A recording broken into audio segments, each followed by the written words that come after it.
मुफ्ती साहब के YouTube channels को सब्सक्राइब कीजिए। आस्क मुफ्ती तारिक मसूद।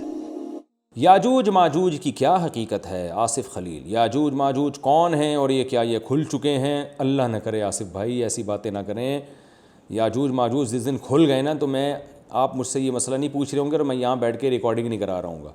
याजूज माजूज बंद हैं।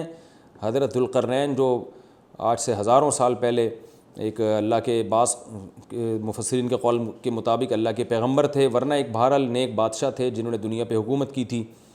तो उस दौर में याजूज माजूज ने ज़मीन में फ़साद मचाया हुआ था, तो उन्होंने अल्लाह के हुक्म से उनको पहाड़ों के पीछे सीसा पिलाई हुई और तांबे की दीवार में बंद कर दिया। और हदीस से पता चलता है कि क़ुर्ब क़यामत में ये दोबारा ज़ाहिर होंगे और ज़मीन में फ़साद मचाएंगे और हज़रत ईसा अलैहिस्सलातु वस्सलाम इनको कत्ल करेंगे। आस्क मुफ्ती तारिक मसूद।